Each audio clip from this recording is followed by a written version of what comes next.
Episode 11, The Longest Night, Finding Purpose in Motion. Hey, before we begin, just a reminder, we're not doctors, therapists, or psychologists. We're just two blokes sitting down, talking about what it's really like to live with PTSD, depression, anxiety, grief, and everything else that rides along with it. This podcast isn't here to give you a fix, it's here to tell the truth, my truth. The mess, the madness, the memories. If it helps you, that's all that matters. But if you need help, please don't wait. Reach out to a professional. I'm just here, doing my best to keep breathing. And if you're listening to this, then so are you. And that's more than enough. You're not weak for needing help. You're not broken because you can't fake the smile anymore. You're human. And that's why I do this. Because real life isn't about perfect endings. It's about staying. And tonight, we're talking about one of the nights I stayed. Not because I wanted to, but because I didn't know what else to do. It's about a mower, a broken light, some tape, and a bit of stubborn hope. It's about the night I found purpose in motion. The longest night of my life. Welcome back to Finding Light in Darkness. This is episode 11, The Longest Night, Finding Purpose in Motion. And if you're just joining us now, we recommend going back to episodes 10. Not because you won't understand this one, but because those episodes hold the emotional groundwork that ties into this story. What you're about to hear isn't just about Scott mowing the lawn at midnight. It's about what happens when your brain won't stop spinning, when grief and anxiety team up in the dark, and the only way out is to move. This episode is about that kind of motion. Not the kind you see on the outside, but the kind that keeps your insides from falling apart. We're going to talk about survival in disguise, about a police officer, about headlights on a lawnmower, and about a single night that changed everything. I remember this night like it happened 5 minutes ago, and honestly, it never really left me. I'd had one of those stretches where everything just crumbles inside, even if the outside looks fine. You know those days where there's no massive event or catastrophe, just a steady, sinking feeling that you're not okay, and worse, that you don't know how to fix it. I was stuck in that fog, couldn't sleep, couldn't sit still, couldn't even cry. And it's strange, right? How not crying can be even scarier than falling apart. Because at least when the tears come, you know there's still feeling in there somewhere. But when nothing comes out, when you're just flat, that's when it gets dangerous. So I got up, pushed open the back door, didn't know where I was going, didn't even think. My body just started moving, and I found myself digging through the shed, grabbing the mower, some camping lights, a tangled old extension cord that probably should have been binned years ago, and this half-melted roll of duct tape. It wasn't some grand plan. It was desperation disguised as a project. Something in me needed motion. Not to be productive, but to keep from drowning in the stillness.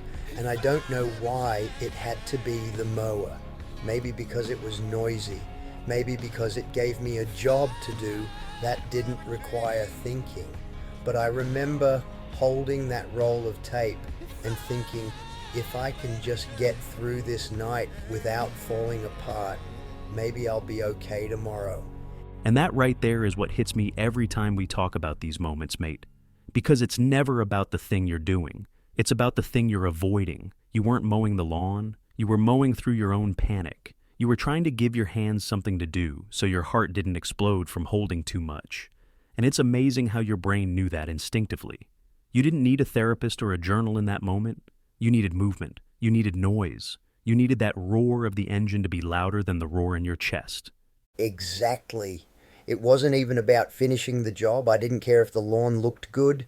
It could have ended up patchy as hell for all I cared. I just needed to keep the machine going.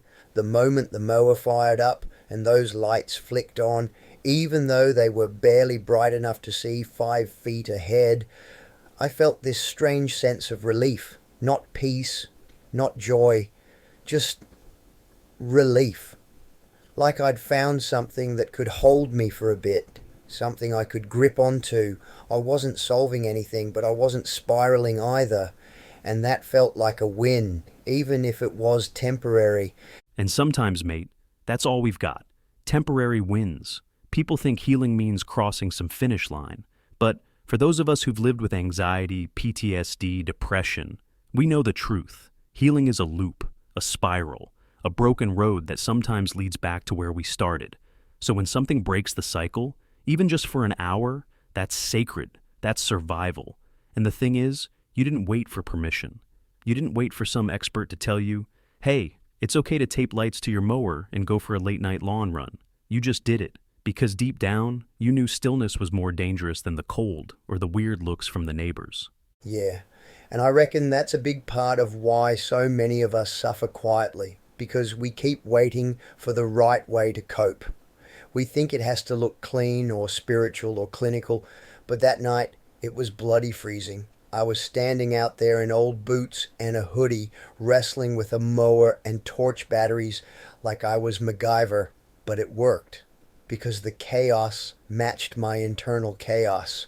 And when I got those lights angled just right and pulled that cord and the mower kicked over, it felt like I'd taken the first real breath in days. No overthinking, no self-blame, just forward movement. And that's the beauty of it, isn't it? You didn't need to understand what was happening in your head. You just needed to interrupt it. That's what mowing did. It interrupted the downward spiral. And I reckon a lot of people listening right now need to hear that. You don't have to fix everything. You just have to break the cycle.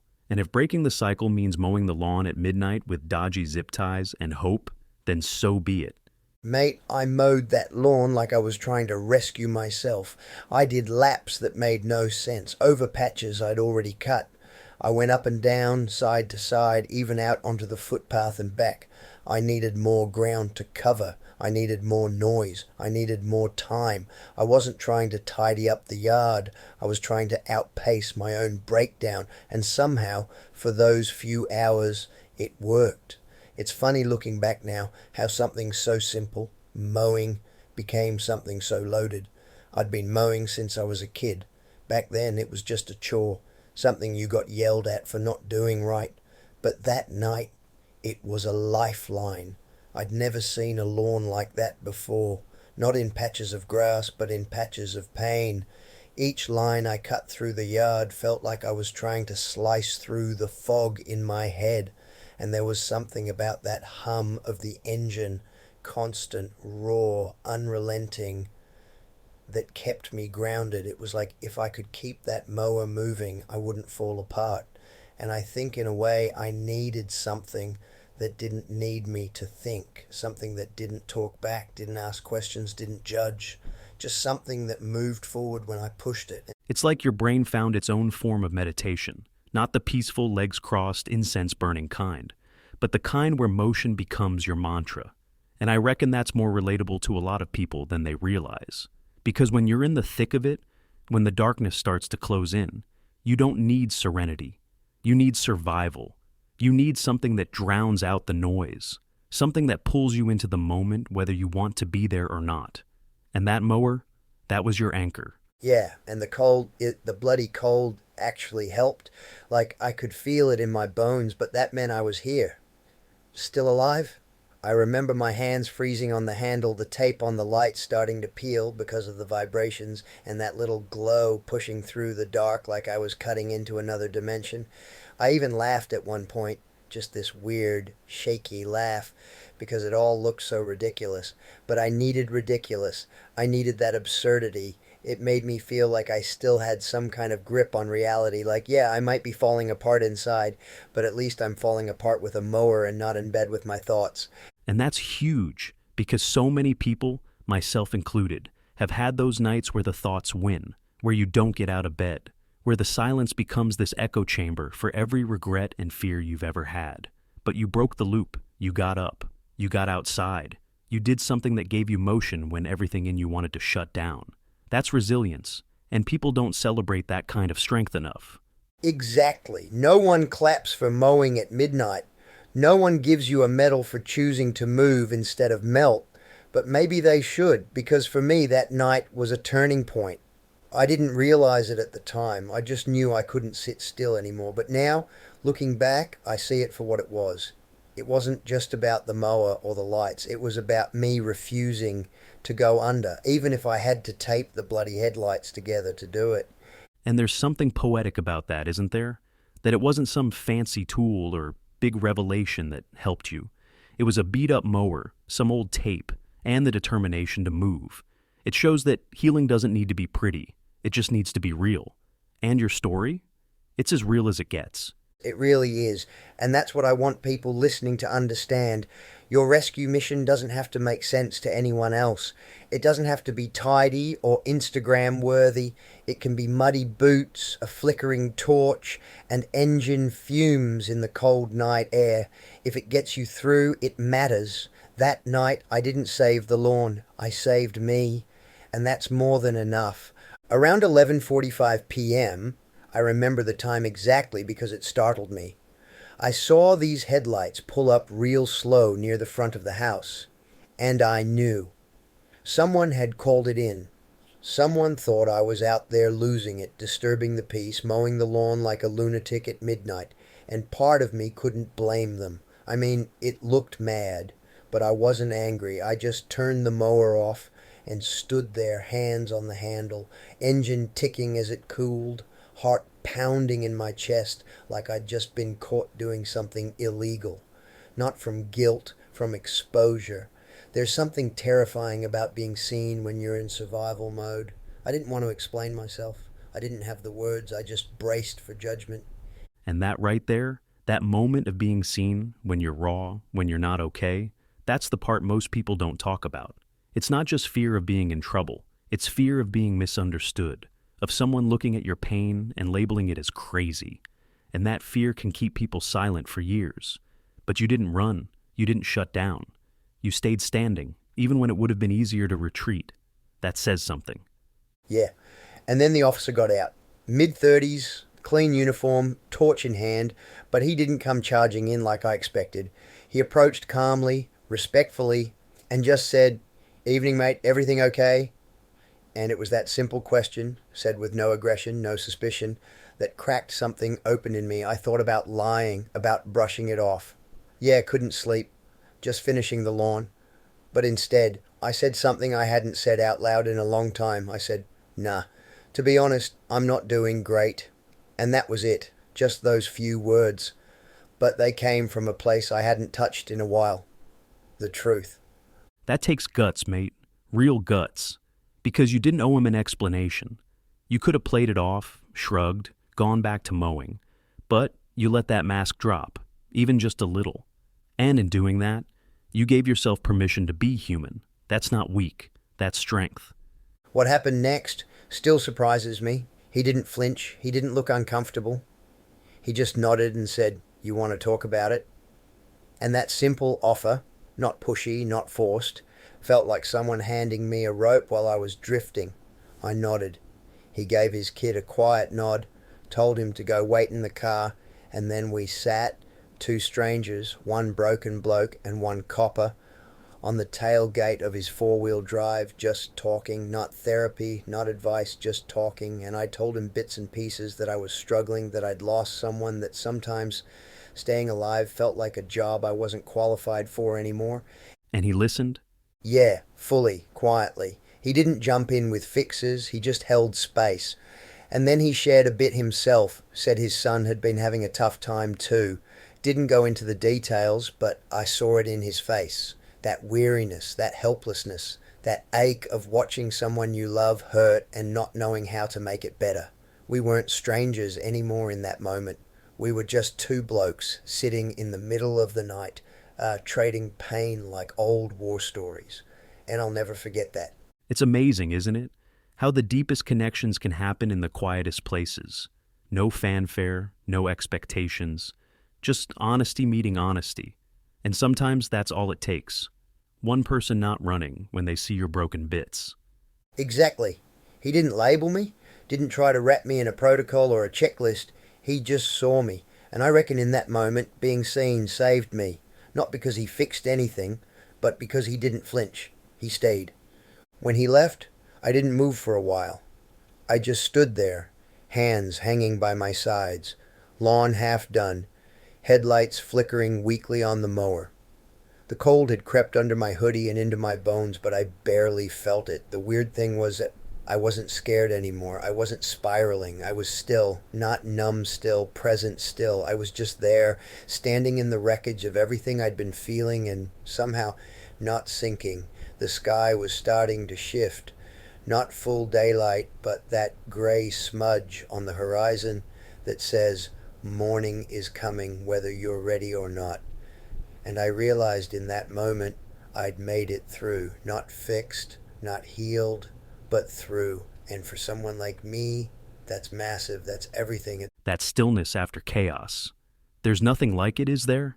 Not the kind that comes from silence, but the kind that comes from release. You'd spent hours running from the noise inside you, and suddenly it wasn't chasing you anymore. You weren't hiding. You weren't lying. You'd told the truth, and the sky didn't fall in.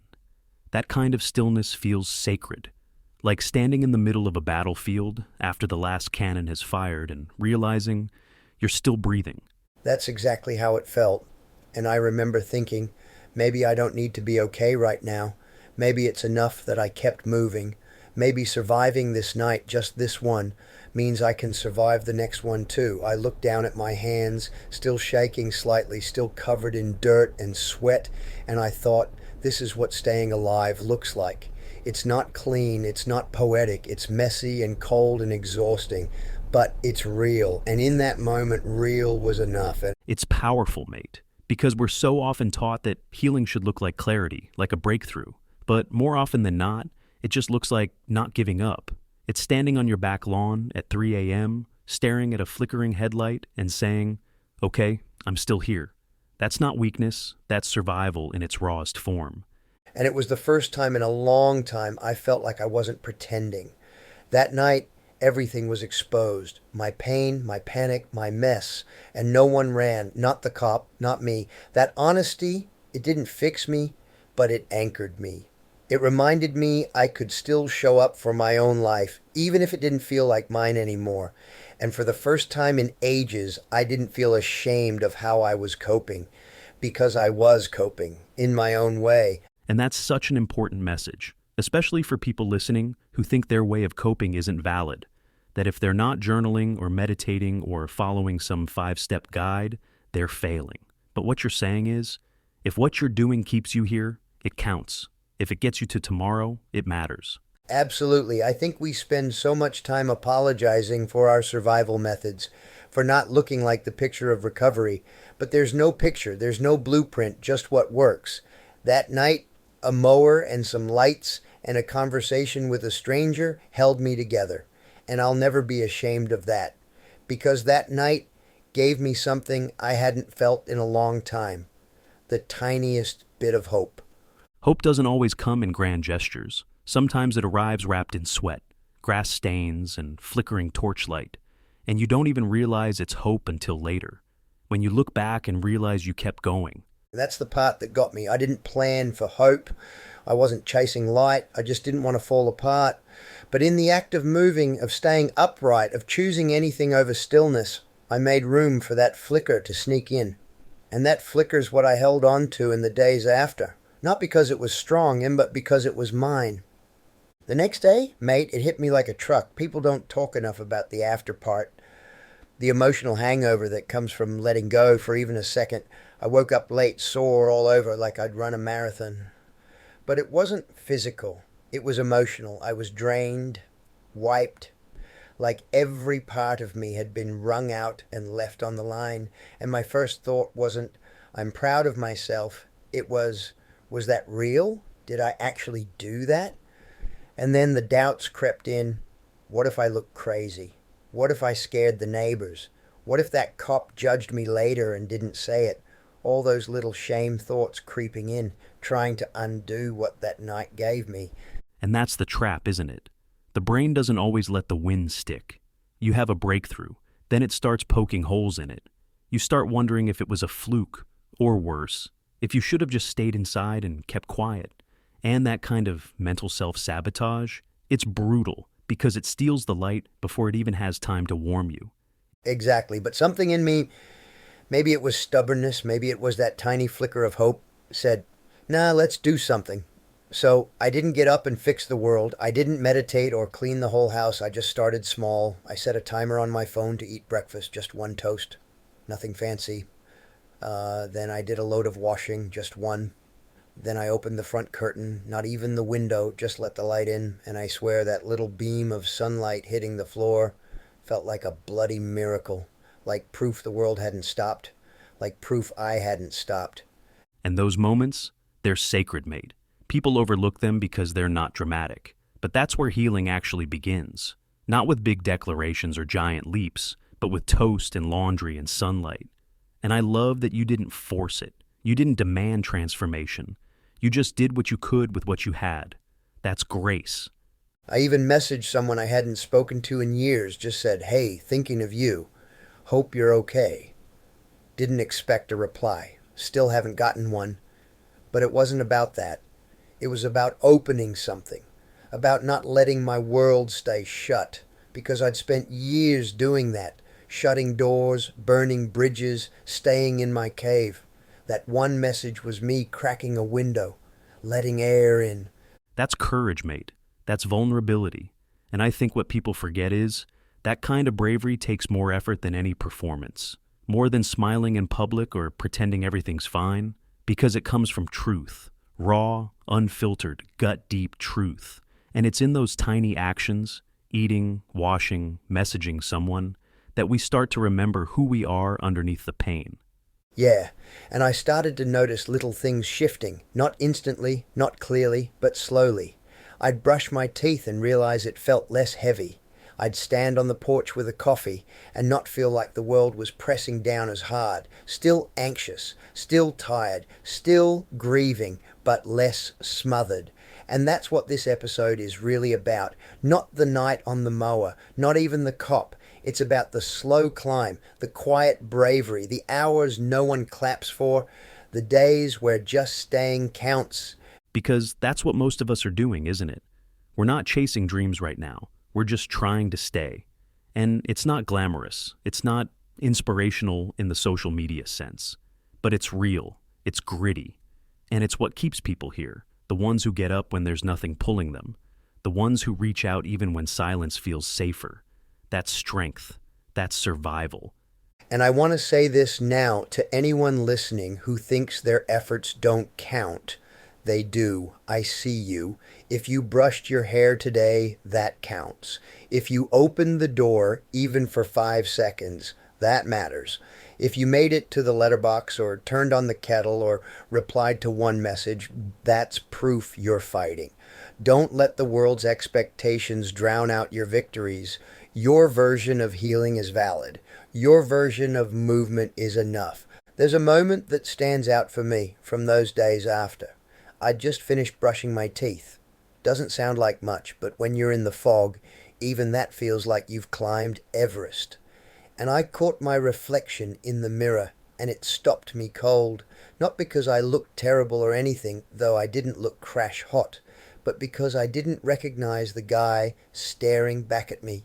It was my face. Same eyes, same scar near my lip, but it didn't feel like me. He looked hollow, like someone had unplugged all the light and just left the frame, and I stood there for a minute, toothbrush still in hand, just staring. And I thought, who the hell am I now? Not in a dramatic existential way, in a real way. Like, where did I go? Mate, that hits. I reckon a lot of people listening right now know exactly what you mean.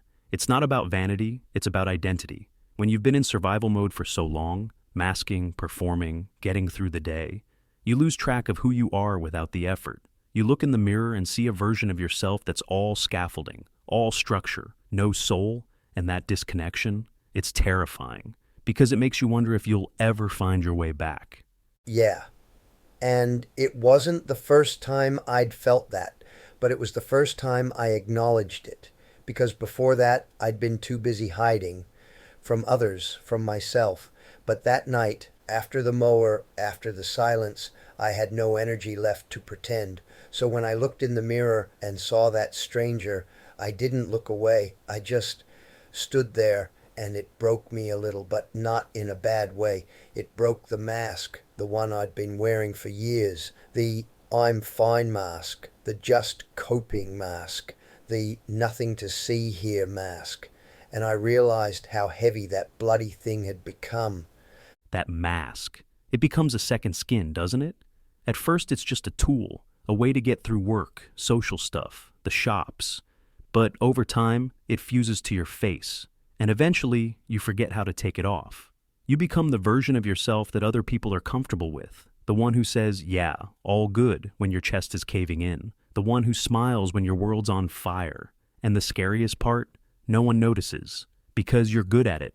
Exactly. You get compliments on how strong you are, how composed, how reliable. And inside you're screaming. You're hanging on by a thread.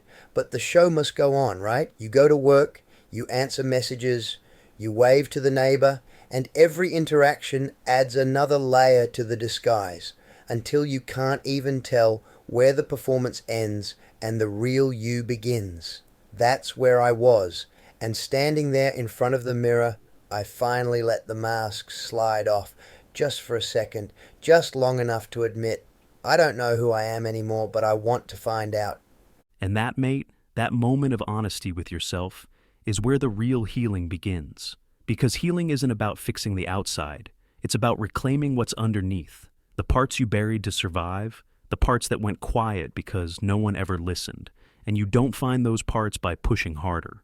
You find them by stopping, by being still in your own truth, even when it hurts. It did hurt. Still does some days. But I think the difference now is I'm not scared of the mirror anymore. I don't always like what I see. I still catch glimpses of that hollow bloke. But now I know he's not all of me. He's the wounded part, the tired part. But there's other parts too.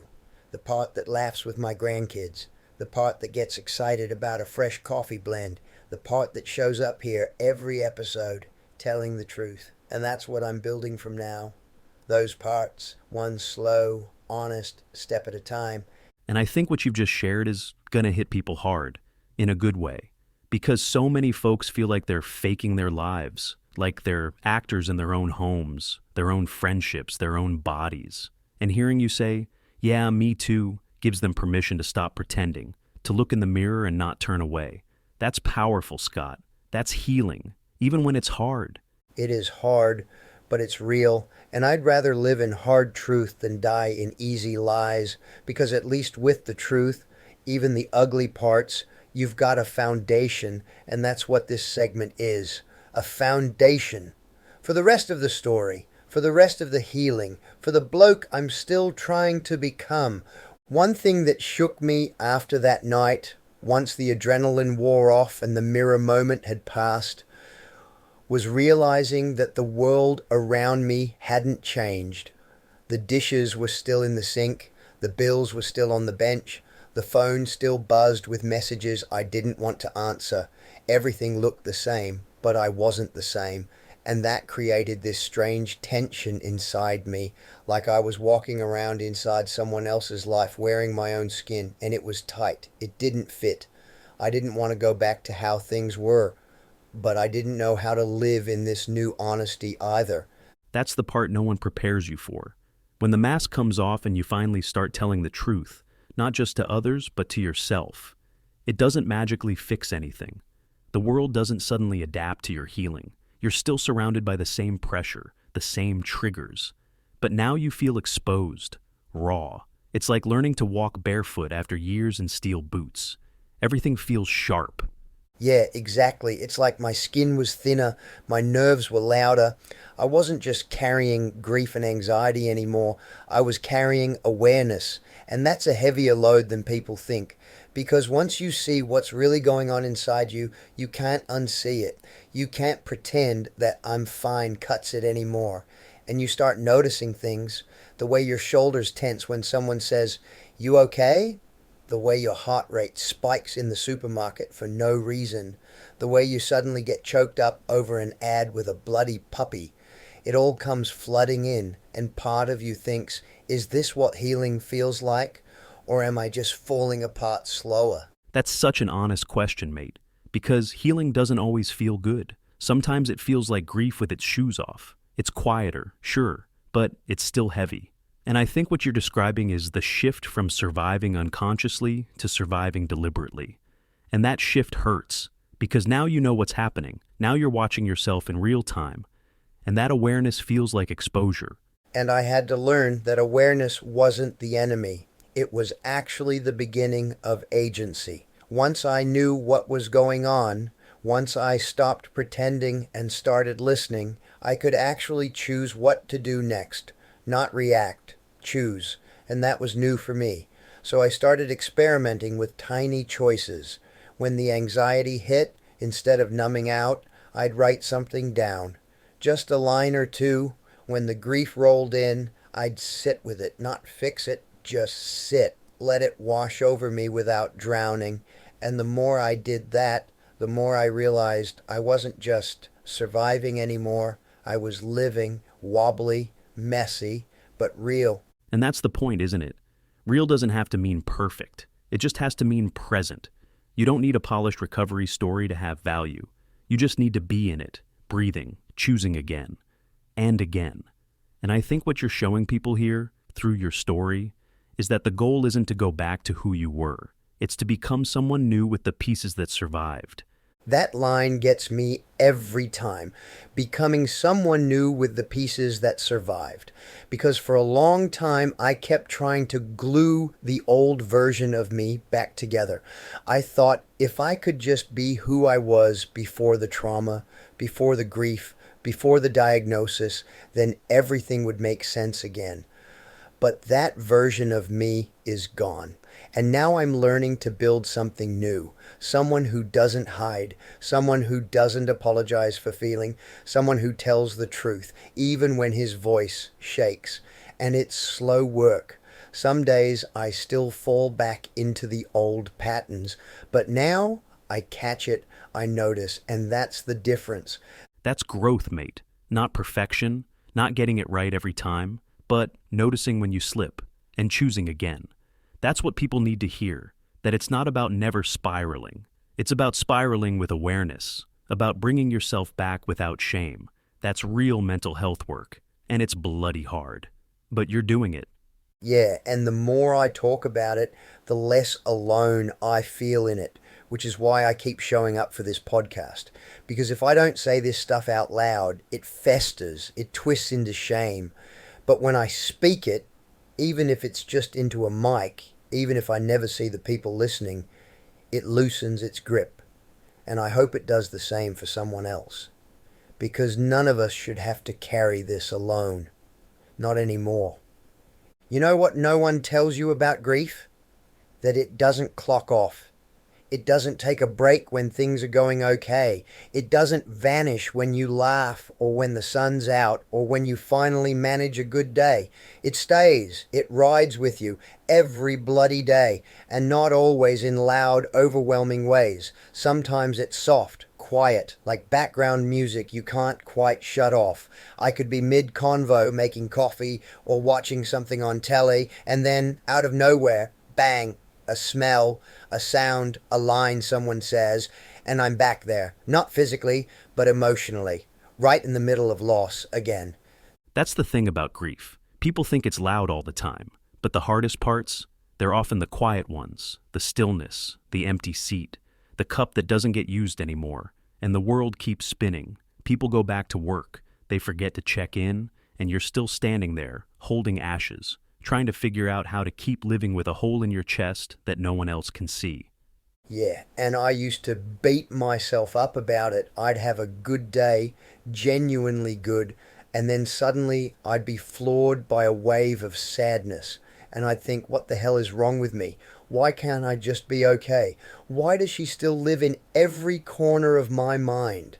But now I know that is okay. That's how grief works. It doesn't mean I'm not healing. It means I'm human, and it means she mattered. She still matters. And the pain, that's just love with nowhere to go. Mate, that line, love with nowhere to go, I think that's the clearest way I've ever heard it put, because that's what it is. It's not weakness. It's not a failure to move on. It's proof that something, someone, left a mark, And those marks don't fade just because the calendar flips to a new year. They stay, and you carry them forward, not as baggage, but as part of who you are now. Exactly. And I reckon that's one of the biggest lies people are sold, that grief ends, that you get over it. You don't. You grow around it. You build a life that holds space for it. It becomes a part of the architecture of your day, like a support beam that's cracked but still standing. I've learned not to fight it. When the memories come, I let them. When the ache hits, I don't push it away. I sit with it, breathe through it, because every time I do, it reminds me I had love, and I still do, in a different form. And that's the real heart of it, isn't it?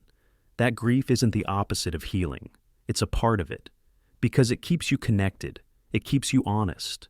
And sometimes it even shows you where the cracks are so you can patch them gently instead of pretending they're not there. It teaches you to live alongside the pain instead of trying to outrun it. Yeah, and you know what really wrecked me in the early days? The guilt. The first time I laughed after she passed, I felt like I'd betrayed her. Like, how dare I find joy in a world she's no longer part of? I remember this one time I was outside listening to music and this old song came on, a silly one we used to laugh at, and I smiled. Then I cried hard, because in that moment I felt her there, not in a ghostly, spooky way, but in the memory, in the echo, and I realized then that joy and grief aren't enemies. They're siblings. They live in the same house, and one doesn't cancel the other out. That's such a profound thing to learn, mate, that the presence of laughter doesn't mean the absence of grief. It just means the heart is big enough to hold both. And that takes time. That takes pain. But eventually, you get there, to that space where you can miss her and still smile, where you can cry and then carry on, where you can be both broken and rebuilding in the same breath. I still miss her every single day, and I've stopped trying to make that go away, because that longing, that ache, it means I remember. It means she still has a seat in my heart, and that's where she'll stay. Not in the past, not in the loss, but in the living, in the way I show up now, in the way I speak to others, in the way I love fiercely and clumsily, because I know how short life is. That's how I honor her. You know what changed the game for me? Realizing I didn't have to let go. That whole "you've got to move on" thing? Rubbish. What I needed was permission to carry her with me. Not like a weight, but like a thread woven into everything I do now, because for so long I thought moving forward meant leaving her behind. That healing meant forgetting. But that's not how it works. She's with me in every story I tell, in the way I comfort others, in the way I show up now, broken but still here. She's in the way I fight for each day, because she can't. And that thought, it shifted something in me. That's huge, mate. That shift from guilt to gratitude, from I shouldn't feel okay to I'm allowed to keep living. And I think that's the hardest part of grief, especially deep grief like yours. It tricks you into believing that joy is betrayal, that healing is erasure, but it's not. It's evolution. It's learning how to carry them forward with you, rather than letting them disappear into memory. Yeah, and it wasn't some light bulb moment. It happened slowly, in bits, like I'd be walking down the hallway and smell something that reminded me of her, and instead of breaking, I'd pause, breathe it in, smile a little, or I'd find something she wrote, just a note or a doodle, and I'd feel that ache, but I wouldn't run from it. I'd let it wash over me like a wave, let it knock me off my feet for a minute, and then I'd get back up, because now I know those waves don't mean I'm drowning. They mean I'm still feeling, still remembering, still loving. And that love, it doesn't disappear just because someone's gone. If anything, it grows. It gets quieter, sure, more complicated. But it expands, it weaves its way into your daily life, into your routines, into your way of seeing the world. And that's what I hear in you now. Not just grief, but legacy. Her legacy, living through the choices you make every day. That's exactly it. I started asking myself, what would she want for me now? And I know without a doubt she wouldn't want me stuck. wouldn't want me wasting the time I've got left. She'd want me to laugh, to dance in the kitchen again, to mow the bloody lawn in daylight this time, to talk to people, to live, and not just survive. And when I started living that way, for her, with her memory in every step, things started to shift. The house didn't feel as heavy, the quiet didn't feel as sharp. The guilt started turning into something softer, something almost sacred. You're describing something really powerful, mate. Spiritual, even. That sense that our grief can become something more than pain. That it can be a compass, a guide, and not in a you're never sad again kind of way, but in a way that lets you move through life with depth, with meaning, with a kind of reverence for everything you used to take for granted. Absolutely. Even the small things feel bigger now. A laugh with someone I love, a hot drink on a cold day, the sound of birds in the morning. Those things hit now because when you've lived through loss, through trauma, through silence that nearly swallows you, joy becomes a protest, a quiet rebellion, and you start living not just for yourself, but for everyone who didn't get the chance. And I think that's the moment when healing starts to feel possible. When you stop asking, why am I still here? And start saying, okay, since I am here, how do I want to live? And not in a pressure-filled, performative way, but in a gentle, sacred way that says, I'm still breathing, so I'll make this breath matter. That's the energy I try to bring now to this podcast, to my day, to the way I talk to strangers. Just presence. I'm not trying to be inspiring. I'm not trying to fix the world. I'm just trying to be here fully, to sit with my pain without letting it choke me, to laugh without apologizing, to cry without shame, to love without fear, because that's how I honor the people I've lost. That's how I honor me too. You know what still floors me? The responses, the quiet messages, the people who reach out after an episode and say, hey, me too. Not long after I first started telling this story about the mower, the grief, the anxiety, I got this message. Just a bloke I didn't know. Said he hadn't spoken to anyone in weeks, hadn't left the house. But he heard the episode and it made him step outside and stand in the sun, just for 5 minutes, just to feel something. And he wrote, it felt like the mountain moved. I sat there staring at the screen for ages, not because I thought I was some kind of hero, but because I realized this matters. The truth. My truth. It's not just mine anymore. It's ours. That's the ripple effect, mate. That's what happens when one person dares to tell the truth. Someone else finds the courage to do the same. And it doesn't have to be big. It doesn't have to be some dramatic life change. Sometimes the bravest thing someone can do is not disappear, to take that one small step back toward the light. And your story? It's given a lot of people that first step. I think we underestimate the power of honesty, of saying the hard things without dressing them up. I spent years thinking no one would want to hear what I had to say, that it was too dark, too heavy, too personal. But the moment I let it out, even just a little, people didn't run. They leaned in, they nodded, they shared their own stories, and some of them were so much heavier than mine. I remember thinking, God, we're all carrying stuff, and most of us are doing it in silence. That's the part that breaks me, how alone people feel when we're all fighting similar battles. And yet, we stay quiet. We smile. We say, I'm good. We walk past each other like we're not bleeding inside. But one honest moment, one raw conversation, and suddenly there's a bridge, a connection, and you realize you're not the only one who feels this way.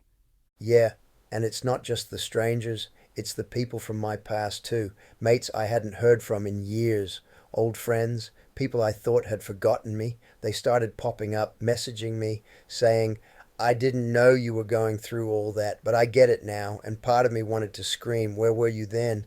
But the bigger part of me was just grateful that they came back, that they saw me now, that maybe, just maybe, I wasn't as invisible as I thought. And that's growth, mate, not just in you, but in them too. It takes guts to reach out after time has passed. And it takes even more strength to receive that without bitterness, to say, okay, you're here now, let's talk.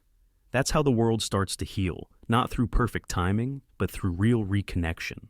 And I've realized now I don't want to go back to who I was. I don't want to be the bloke who hides his feelings, who bottles it all up and pretends. I want to be the guy who says it out loud, who makes space for other people to say, yeah, me too. Because that sentence, it's everything. It's connection, it's compassion, it's freedom. It's powerful, isn't it? That something as simple as me too can change everything. And that's why this podcast matters so much. It's not just episodes, it's not just audio, it's a lifeline for you, for the listeners, for anyone who needs to hear their own story told through someone else's voice. Yeah, and that's why I keep coming back, even when I'm tired, even when I'm anxious, even when I don't feel like I have anything left to say. I remember that someone, somewhere, might be standing in their kitchen, staring at the floor, wondering if anyone would notice if they were gone. And if they hear this, if they hear us, and feel seen, even for a moment, then it's worth it. Every minute, every tear, every truth. So here we are, the end of another episode, but not the end of the story. Because the truth is, the story never really ends, does it? Not with grief, not with healing, not with survival. It just shifts, moves, evolves. Some days I still find myself back in that headspace. Cold air on my face, torchlight flickering off mower blades, silence pressing in like a second skin. But now I don't fear it the same way. I know that version of me. I see him and I honor him because he stayed. Because he kept moving when every voice inside screamed, stop. That night wasn't about fixing my life. It was about staying alive in the most honest way I could. And that's what makes your story so powerful, mate. It's not about big resolutions or dramatic breakthroughs. It's about motion. Forward, sideways, messy, loud, slow. Doesn't matter. You stayed in motion. You didn't freeze. You didn't vanish. And that motion, that stubborn, desperate motion, became the very thing that saved you. Yeah. It wasn't pretty, it wasn't clean, but it was real. And that's what I want people listening to take from this. You don't have to do something extraordinary to survive. You don't need the perfect plan or the right words. You just need one honest moment, one breath, one reason, even if it's just, I don't want to give up today. And if your version of that is mowing at midnight, pacing the hallway, holding a hot drink, writing one line in a notebook, or just breathing, that's enough. That counts. And if no one's told you lately, we're proud of you. Proud that you're still here. Proud that you're listening. Proud that, in your own way, you're still fighting. Because survival doesn't always look like standing tall. Sometimes it looks like crawling. Sometimes it looks like sitting still with tears in your eyes and choosing not to disappear. Exactly. And you don't have to do it alone. That's what this is. This podcast, this space, it's not a show. It's a room. A room where it's okay to feel, okay to fall apart, okay to say, I'm not okay, and still know you're worthy, still know you're loved, still know you belong. You don't need to wear the mask here. You don't need to have the answers. You just need to show up. So if you're in the middle of your own longest night, we see you. If you've taped a torch to your chaos just to make it through, we understand. And if all you've done today is breathe, then you've done more than enough. I'll say it again. I'm proud of you. I really am. This episode wasn't just about a mower. It was about movement. It was about staying. It was about choosing to take one more step when everything in you says stop. That's not weakness. That's power. That's courage. And if no one claps for it, I will. Every single time. Before we go, if you're struggling, please reach out. You are not alone in this. There are people out there who care, people who will sit with you, people who will stay. Lifeline, Australia, 131114. Beyond Blue, 1300224636. Email chatwithscott.findthelight@gmail.com. Visit thiswayup.org.au, Australia's largest e-health mental health platform. Led by clinical psychologists and based at St. Vincent's Hospital and Aboutheadlights, This Way Up offers 18 tailored online programs for a range of mental health conditions. No referral required. You can access help instantly or work through it with your GP or psychologist. This has been Finding Light in Darkness, Episode 11, The Longest Night, Finding Purpose in Motion. Thank you for sitting with me, for staying in the silence, for walking the lawn with me. I don't take your presence for granted, and I hope you don't either, because you're still here, and that matters. And if no one said it today, we're glad you're still here.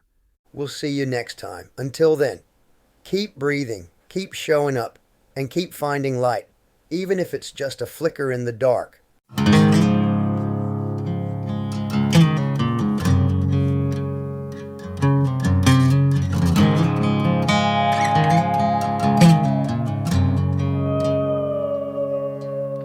Soul searching, fall apart, tunnel vision, hiding in the dark. Well, I ain't gonna holler before I really bleed. Salvation or quick fix remedy. You said I never could change. I thought I never could change. They said I never could change. Damn right, never would. Leave the light on.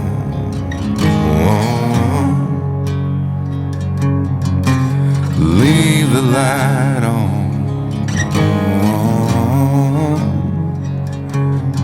Just leave the light on.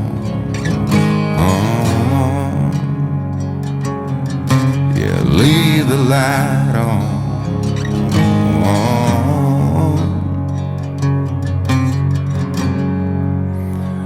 If I'll ever change,